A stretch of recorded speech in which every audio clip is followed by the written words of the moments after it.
नमस्कार। आज मैं मिर्ज़ापुर और नारायणपुर ब्लॉक में एक डेहरी गांव पड़ता है। आज मैं वहीं पे खड़ा हूं। एक बहुत ही दुखद घटना है और बहुत ही संवेदनशील है। यहाँ पे 5 पुरुषों के बीच में एक महिला थी जो कि सबसे बड़े पुत्र की पत्नी थी। उसने अपने पति की हत्या करवा दी। जो है प्रेम प्रसंग का है। कहीं 3 साल से प्रेम प्रसंग चल रहा था। लास्ट में आते आते 13 जुलाई की रात में उसने अपने पति की हत्या करवा दी अपने प्रेमी से मिलके। तो हत्या तो हो गया और जो है कि उस आदमी के 3 बच्चे हैं जिनकी ज़िंदगी पूरी तरह बर्बाद हो चुकी है। और पीछे देख सकते हैं ये घर है। घर देख सकते हैं कितनी बुरी हालात में है। एक महिला कैसे घर को स्वर्ग बनाती है और कैसे नर्क बनाती है, आप इस घर को देख के समझ सकते हैं। आइए देखते हैं कैसे उसने इस घर को नर्क बनाया। सबसे पहले तो ये देखिए, उसके बाद मैं उस महिला के ससुर से बात करवाऊँगा कैसे उसने अपने ससुर को अलग करवा दिया। सबसे पहले आप ये देखिए, ये मिट्टी की दीवारें हैं। मिट्टी की दीवारें अगर उसमें लिपाई पोताई हो जाती है तो कितना सुंदर और स्वच्छ दिखता है। ये पिछले कई सालों से हालांकि इसकी लिपाई पोताई नहीं है। जब तक इस रीता देवी की सास जिंदा थी उसी समय की ये घर की देखभाल हुई है। उसके बाद जब ये रीता देवी आई तो कहीं ना कहीं प्रेम प्रसंग में पड़ गई। तो इस घर को नर्क धीरे धीरे करके पूरी तरह नर्क बना के खुद तो चली गई, इनके बेटे को भी खा गई। जो कमाने खाने वाला एक लौता था उसको भी खा गई। थोड़ा सा अंदर चल के दिखाते हैं आपको घर कैसे एक महिला कैसे नर्क बना सकती है घर को। ये आप देखिए, थोड़ा सा आप देखिए, पूरी तरह से ये दीवालों की मिट्टियाँ आप देख सकते हैं ये पूरी तरह गिर चुकी है। इसमें हालांकि अगर मिट्टी का मकान होता है तो हर साल 6 महीने इस पे मिट्टी की लिपाई होती है और कहीं ना कहीं गाय के गोबर से भी लिपाई होती है। ये सब देख सकते हैं, ये सब इनका मकान है। पहले आप मकान देखिए, फिर इसके बाद हम दिखाते हैं कि घर में कुछ खाने के लिए है या नहीं है। और ये उनका बेडरूम है, रीता देवी और हरिश्चंद्र का बेडरूम है, जो कि इसी में वो लोग रहते थे। हालांकि मैं बता दूं, हरिश्चंद्र महीने के 30 से 40 हज़ार रुपये कमाने वाला व्यक्ति था। वेल्डिंग करता था तो कहीं ना कहीं वो दिहाड़ी पे भी करता था तो 1,000 रुपये कमाता था। महीने के 30 से 40 हज़ार रुपये कमाता था। आप सोचिए 30 से 40 हज़ार रुपये कमाने वाले व्यक्ति का ये हाल है। एक औरत कैसे नर्क बना देती है। जो भी पैसा आता था हरिश्चंद्र का वो लेके कहीं ना कहीं अपने प्रेमियों को देती थी। इस महिला के 2 प्रेमी थे, दोनों से इसके गहरे संबंध थे। वो जो भी पैसा हरिश्चंद्र कमा के आता था, और इतना सीधा आदमी था, गांव वाले बता रहे हैं, उनसे भी बात करेंगे कि इतने सीधे आदमी का पैसा ये कैसे गलत रास्तों में ले आके पहुंचाती थी। आप इस घर को देखिए, कैसे ये घर कैसा भी हो, आपका घर आप ही स्वर्ग बना सकते हैं, आप ही नर्क बना सकते हैं। घर छोटा हो या बड़ा हो, महल हो या मड़ई हो, आप चाहे तो उसे स्वर्ग बना दे, आप चाहे तो उसे नर्क बना दे। ये आप पे डिपेंड करता है। अगर आप कहीं प्रेम प्रसंग में पड़ गए हैं शादी के बाद तो आपका घर नर्क बनना ही बनना, ये तो 100% सत्य है। तो आप देखिए, ये इन दीवालों के देखिए कैसे ये दीवारें आप देख सकते हैं कैसे ये इतना प्रेम प्रसंग में मशगूल औरत हो गई थी कि अपने घर की दीवारों का भी उसने ख्याल नहीं रखा। कैसे घर की दीवारें गिर रही हैं, कैसे अब ये ज़मीन देखिए। 40 हज़ार कमाने वाला व्यक्ति चाहे तो अपने घर को भी अच्छी स्थिति में बना सकता है, लेकिन उस औरत ने इनका सारा कमाया हुआ अपने प्रेमियों को दे दिया तो इनका घर कहीं ना कहीं बिल्कुल पीछे रह गया। तो सबसे पहले आइए इनके घर में थोड़ा देख लेते हैं खाने के लिए क्या क्या बचा है। इनके घर में कोई चीज़ ऐसी नहीं दिख रही है जो सरकार की तरफ से मिलता है। ना आवास मिला है, ना टॉयलेट मिला है, कुछ भी ऐसी चीज़ें सरकार की तरफ से यहाँ प्राप्त नहीं हुई। इसमें ग्राम प्रधान की सबसे बड़ी गलती मैं मानता हूँ। अगर आप लोग मानते हैं तो कमेंट जरूर करिएगा, क्योंकि ग्राम प्रधान को इसीलिए चुना जाता है कि वो गांव के हर एक व्यक्ति पर बराबर ध्यान दे। किसी जाति, किसी धर्म का किसी प्रकार से आप अपने संबंधों को नहीं रख सकते हैं। ग्राम प्रधान आप बनते हैं तो गांव के एक एक व्यक्ति पर ध्यान देना होता है और सभी पे बराबर ध्यान देना होता है, किसके घर में क्या है क्या नहीं। अगर सरकारी आवास आती है, सरकारी कोई भी चीज़ आती है तो घर घर तक पहुंचनी चाहिए। तो आइए सबसे पहले देखते हैं कि इनकी 3 बेटियां भी हैं। 3 बेटियों का देखिए ये किताबें हैं। 2 बेटियां हैं, 1 बेटा है। ये किताबें, कहीं ऐसा ना हो कि इन किताबों पे अब आज के बाद हमेशा धूल ही पड़ा रहे, क्योंकि एक ही पिता बचे हैं जिनकी उम्र लगभग 80 साल हो गई होगी। ये कमाने लायक नहीं है। आप समझ सकते हैं कि 2 बेटे जो है मानसिक रूप से बीमार है, उनको भी यही खिलाते थे। जब रीता देवी ने इनको अलग कर दिया था तो कहीं ना कहीं वहीं खाना बनाते थे अपने बच्चों को और खिलाते थे। रीता देवी तो कहीं ना कहीं अपने प्रेमियों के साथ मशगूल थी। जब जैसे ही पति घर से बाहर निकलता था वो भी देखती थी मोड़ पे अगर पति चला गया है तो देखती रहती थी कि मोड़ से जैसे ही पति आगे गया है ये भी आधे घंटे बाद यहाँ से निकल जाती थी। तो ऐसा हाल था रीता देवी का। कहीं ना कहीं अगर कोई ऐसा कुकृत्य कर रहा है तो आप समझिए कोई बचने वाला नहीं है कानून के हाथों से। अगर आप सोचते हो कि किसी का मर्डर करके बच जाएंगे तो कोई नहीं बच सकता है, इतना ध्यान रहे आप लोगों को। तो अभी भी समय है, सुधर जाइए, घर को स्वर्ग बनाइए, नर्क बनाने में मत तुलिए। देखिए ये बच्चों की किताबें हैं। आप अगर आर्थिक रूप से इनकी सहायता करना चाहते हो तो कमेंट करके ज़रूर बताइएगा, कहीं इस किताबों पे धूल हमेशा के लिए ना जमी रह जाए। इन धूलों को साफ करने के लिए इन बच्चों की मदद करनी होगी। और यहाँ देख सकते हैं ये हरिश्चंद्र का वो सामान है वेल्डिंग करने वाला, जहाँ वो वेल्डिंग करने के लिए गांव-गांव या शहर-शहर जाते थे कमाने के लिए। आप सोच सकते हैं एक गांव के व्यक्ति को पैसे कमाना कितना मुश्किल होता है, गांव में सारे काम अवेलेबल नहीं है। तो कहीं ना कहीं वो 25-50 किलोमीटर दूर जाता है कमाने के लिए, कमा के आता है 2 घंटे जाने में, 8 घंटे काम करने में, 2 घंटे आने में, 12 घंटे का काम इंसान करता है तब जाके उसके घर में खाने के लिए आता है। तो अगर औरतें ऐसा करेंगी तो आप समझ सकते हैं कि घर की क्या स्थिति हो सकती है। तो अभी इनके हरिश्चंद्र के पिताजी भी हैं, यहीं एक जो है पुरुष बच्चे हैं, घर में एक महिला थी जो कि ऐसा थी कि पूरे घर के पुरुषों को बर्बाद करके चली गई, कुछ नहीं छोड़ी है। जो भी था घर में जेवर था। हरिश्चंद्र कहीं 2 बेटियां थी तो कहीं ना कहीं कमा के आते तो थोड़ा बहुत अपनी बच्चियों के लिए जेवरात वगैरह बनवा देते थे कि जब उनकी शादी होगी तो काम आएगा। तो वो भी लेके वो भाग गई। भाग कहाँ गई? प्रेमियों के दे दी।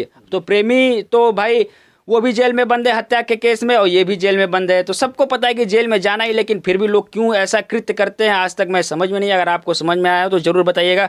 तो चाचा आपके घर में क्या खाने के लिए आप दिखा सकते हैं हमारे दर्शकों को? खेत रख के भागल है, पैसा बहुत 1.5 लाख में 5 बिस्सा 1.5। तो चलिए इनसे भी थोड़ा सा बात कर लेते हैं, ये बताएंगे क्या क्या इनके घर में खाने के लिए। सबसे बताइए अभी कितने महीने का राशन बचा है या कितने दिनों का राशन बचा है? राशन बताओ। हाँ, रीता देवी हत्याकांड करके गई 1 महीना पहले। यहाँ घर का पूरा जो है गल्ला गुजारी रकम पैसा, 1 पैसा नहीं मिल रहा है, न 1 रकम मिल रहा है, न खाने के लिए गल्ला मिल रहा है।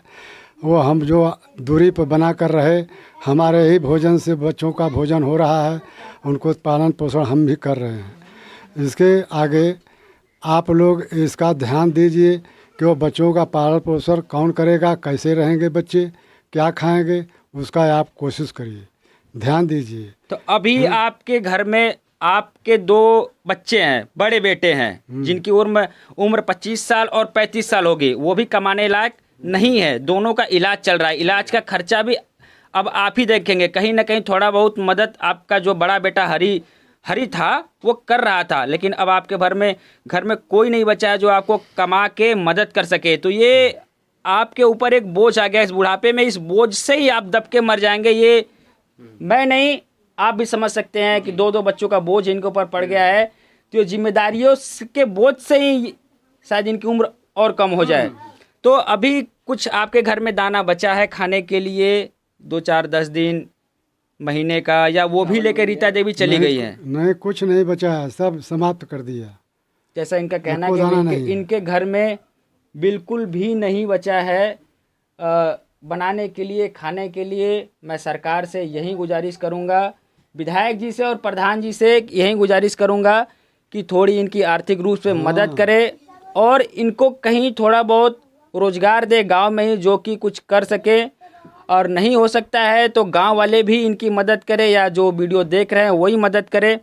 और रीता देवी जो थी उनका हत्या में कैसे हाथ है? मतलब रात को 12 बजे वो हत्या करवाती हैं अपने पति की, तो कैसे आप लोगों को भनक हुई या नहीं हुई? रीता देवी जाने के पहले हम लोग को जानकारी नहीं दी, अन दहला और कब जाती थी कब आती थी या हम लोग को परिवार में कोई सूचना नहीं है। हाँ, मगर धीरे धीरे भीतर वह बहुत भारी कांड कर चुका। कांड करने के बाद ही हम लोग के पुलिस द्वारा यह सूचना मिला, तब हम लोग को यह जानकारी मिली। हाँ। मतलब वो औरत गांव में ऐसे रहती थी कि बिल्कुल किसी को पता नहीं चल रहा था बहू, कि बहू, एकदम बहू आदर्श बहू बन के एकदम रहती थी, आदर्श बहू। आदर्श बाहर से आदर्श बहू, अंदर से खूंखार जानवर। अच्छा अच्छा, आप लोग ये बताइए कुछ मतलब वैसे जैसे कैश फॉर और जो ये पैसे जमा करते हैं गांव में, क्या बोलते हैं उसको, समूह समूह, समूह वाला पैसे भी निकाली है या पड़ोसियों से भी कुछ ली है? तो आप लोगों को पता है ये सब? हाँ, पता है। 45,000 रुपया दे 45 की मतलब कानून की दीदी हमें दे दा तो देखिए ये हरिश्चंद्र की बहन है, बड़ी बहन है। तो घटना सुनने के बाद ये यहाँ पे आई हैं। भाई जिसके घर में भी ऐसी दुर्घटना हो जाएगी तो कहीं ना कहीं से बहन भाई मामा जो भी आएंगे है, तो ये बताएंगी कैसे वो औरत कई जगह से पैसे लेके, जेवरात लेके, कैश फॉर से निकाल के, जो समूह के पैसे वो लेके भाग गई। 45,000 रुपया बगल वाली से मंगनी की दा हमके, हम महीने महीने भरब तो वो तो अपन चल गए नहीं, हमारे भैया का जिंदगी ले लेने तो उनका 45,000 रुपया भरी कमाल। इनका कहना ये है कि पड़ोसी से 45,000 रुपए लेके अपने पति की हत्या कर दी और उसके बाद जो 45,000 रुपए ली थी वो ऑटो ड्राइवर जो इनका आशिक था उनको दे दिया। ऐसा कई सालों से चल रहा था। ये कैश फॉर से भी निकाल रही थी, समूह से भी पैसा निकाल रही थी, वो सारे पैसे लेके आशिक को दे दी। कहीं ना कहीं आशिक जिस्मानी रूप से इनको और पैसे भी इनका चूस रहा था, दोनों तरीके से सिर्फ रीता देवी को चूस रहा था। अभी रीता देवी का माई बोलल है कि हमरे लड़की के हरी मिस्त्री कमा के नहीं खियौतन, हमार लड़की बेखैले बिना ये घरे में रहले। देखिए सबसे बड़ी बात मैं आपको बता दूं, अगर लड़की की शादी हो जा रही है फिर उसके बाद भी आपके मायके वाले हस्तक्षेप कर रहे हैं तो लड़की का घर कहीं ना कहीं बिगड़ेगा। वो कमाता था या नहीं कमाता था ये तो अलग की बात है। अगर वेल्डिंग आज के टाइम में आपके पास स्किल्ड है, पढ़े लिखे को तो छोड़ दो, वो तो कम ही कमाते हैं। अगर आपके पास स्किल है तो आप पढ़े लिखे से अच्छा कमा सकते हो। तो जो हरिश्चंद्र थे वो वेल्डिंग करते थे, तो वेल्डिंग करने वाले आज के टाइम में कहीं 1,000-1,200 के लिए नहीं मरते हैं। तो 1,000-1,200 कमाने वाले को भी जो है मायके से ताना मिल रहा है। 1,000-1,200 कमाने वाले को मायके से ताना मिल रहा है तो उस इंसान के हृदय पे क्या गुजरेगा? तो कहीं ना कहीं लड़की के भी मन में आएगा कि मेरे जब घर वाले ही कह रहे हैं कि मेरा पति नहीं कमाता है तो उसके मन में भी आएगा, कहीं ना कहीं उसके मन में व्याधि आएगी। चंदा लगा है सर, चावल देखिए आप देखिए ये इतना चावल आया हरिश्चंद्र घर में। ये गांव वालों ने चंदा लगा के ये गेहूं है, गांव वालों ने चंदा जुटाया है, चंदा जुटा के ये इतना गेहूं लाया है। ये इनके घर की स्थिति है। ये इनका मिट्टी का चूल्हा है और एक गैस का चूल्हा है, किसी तरह अरेंजमेंट हुआ है। कोई किचन नहीं है, कोई लैट्रिन बाथरूम नहीं है। घर की स्थिति देख रहे हैं, जर्जर है। बरसात में कैसे ये लोग टिके हुए हैं, ऐसा ना हो कि इस बरसात खत्म होते ये घर गिर जाए। तो ये गांव के इनके पड़ोसी हैं, तो ये कुछ बताएंगे घटना के बारे में। कैसे बात? 5 बिस्सा इनका खेत है, 1.5 लाख में रख के गई है। वो कौन छोड़ाएगा? वो पैसा तो कुल उन्हीं लोग को दे दिए है। अच्छा, ये रीता देवी जब अपने ससुर को, दोनों देवरों को अलग कर दी, उसके बाद सारी पैसे की कमांड अपने हाथ में ले ली। खेत भी उसने गिरवी रख दिया है, गिरवी रख के 1.5 लाख रुपए लिए, वो भी आशिकों के दे दिए। 1.5 लाख रुपए लेके आशिक को दे दिया। वो खेत कैसे छूटेगा? 1.5 लाख रुपए कहाँ से आएंगे? जो एक लौता कमाने वाला व्यक्ति था उसको तो इसने मौत के घाट उतार दिया। बहुत ही निंदनीय घटना है। आदमी को सेवा करते थे, गांव के सभी लोग जानते थे ये बात को कि जहर खिलाने बदे के कहती थी। तो अपने बच्चे के बुढ़े जौन की सेवा के, तुम जैसे भी रहो, जैसे खुश रहो। रीता के मन में देखिए, जैसा आप सोचते हैं, जैसा स्टार्टिंग से सोचते आएंगे, कहीं ना कहीं लास्ट तक आप वही सोचेंगे। ये दोनों देवर कमाने खाने लायक नहीं है।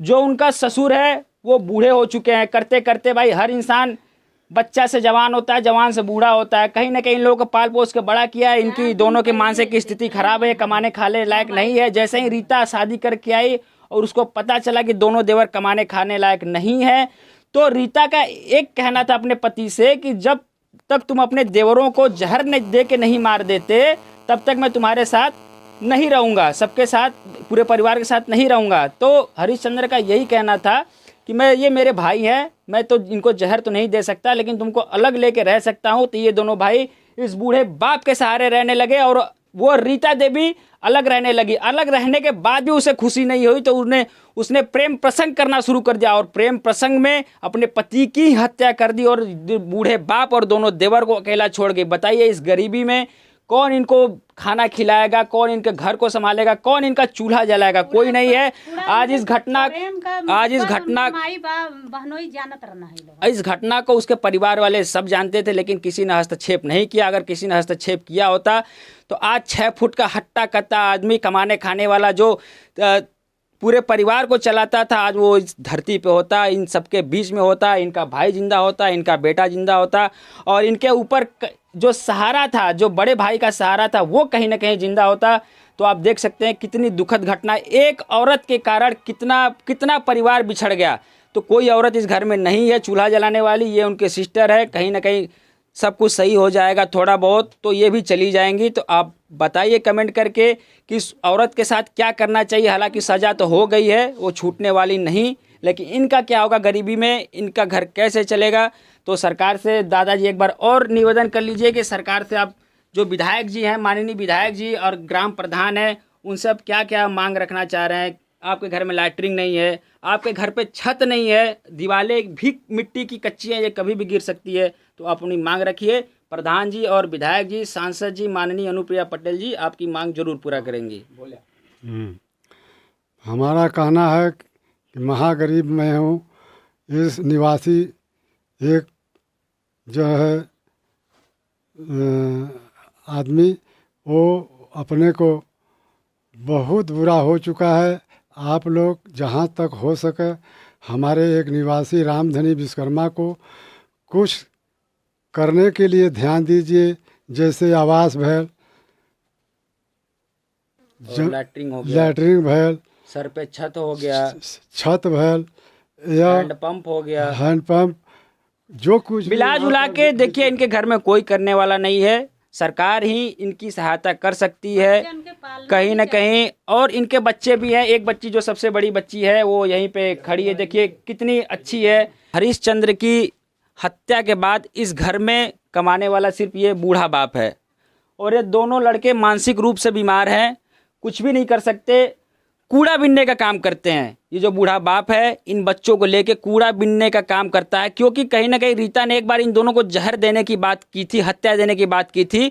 उसी दिन से ये बूढ़ा बाप अपने दोनों बेटों को लेके अलग हो गया था, कूड़ा बीन के पेट पर्दा अपना चलाता था। लेकिन रीता को उसके बाद भी संतोष नहीं हुआ, तो उसने अपने बेटे की हत्या कर दी, अपने पति की हत्या कर दी, रिश्ते की हत्या कर दी, एक धर्म की हत्या कर दी, पूरे स्त्री जाति की हत्या कर दी। कहीं ना कहीं वो हर तरीके से हत्यारन है। और सबसे बड़ी बात, ये बच्चे अनाथ हो चुके हैं। आप देख सकते हैं इन बच्चों का चेहरा, ये अनाथ हो चुके हैं। इनके घर में कोई खाने कमाने वाला नहीं है, एक बूढ़ा बाप है कमाने वाला, कैसे चलेगा। इनकी पढ़ाई इसी जगह रुक चुकी है। अब फीस जमा करने का भी समय हो गया है, बच्चों के स्कूल ड्रेस लेने का भी समय हो गया है। तो इन बच्चों की आगे की पढ़ाई कैसे होगी। मैं सरकार से ही गुजारिश करता हूं कि इन बच्चों पर ध्यान दे और इस बूढ़े बाप पे ध्यान दे। ये बोझ तले ही मर जाएगा, कुछ कर नहीं पाएगा। और इन दोनों जो मानसिक रूप से बीमार है, इनके इलाज का भी कुछ प्रबंधन करे। और बाकी आप देख सकते हैं मैंने घर का दृश्य दिखाई दिया है। अगर आपके पास संवेदना है, आपके पास दिल है, तो कमेंट करके ज़रूर बताइएगा इनकी मदद कैसे हो सकती है। आपने बहुत न्यूज़ देखे होंगे, इस घटना पे बहुत सारे हज़ारों लोग आए होंगे, लेकिन आपको अंदर तक घुस के कोई नहीं दिखाया होगा। तो चलते चलते मैं सभी लोग एक ही चीज़ बताना चाहूँगा कि ऐसी घटनाओं ने एक रुख पकड़ लिया है, कहीं ज्योति मौर्य तो कहीं कांस्टेबल, कहीं अध्यापिका तो कहीं डॉक्टरनी। अगर कोई भी पति घर से बाहर निकल रहा है 12 घंटे काम करने के लिए, तो 24 नज़र तो नहीं रख सकता। कहीं ना कहीं आपको ध्यान रखना होगा, सतर्क रहना होगा ऐसी पत्नियों से जो धोखेबाज और आशिकों के चक्कर में पड़ के घर को नर्क बनाती हैं, पति का कमाया हुआ पैसा ऑटो चालक को देती हैं। तो इस चीज़ से सभी लोग सतर्क रहें और मेरे साथ बने रहिए और अपनी संवेदनाएं दिखाइए कि इन बच्चों का, इन परिवार का पालन पोषण चलता रहे। अगर आप QR कोड पे पेमेंट करना चाहेंगे सहायता के लिए इस परिवार के, तो आप ज़रूर बताइएगा, कमेंट में आपको QR कोड मिल जाएगा जो कि इनके नाम से ही होगा। बनिएगा हमारे चैनल पे, आपको ऐसे ही घटनाओं से अवगत कराता रहूँगा। धन्यवाद।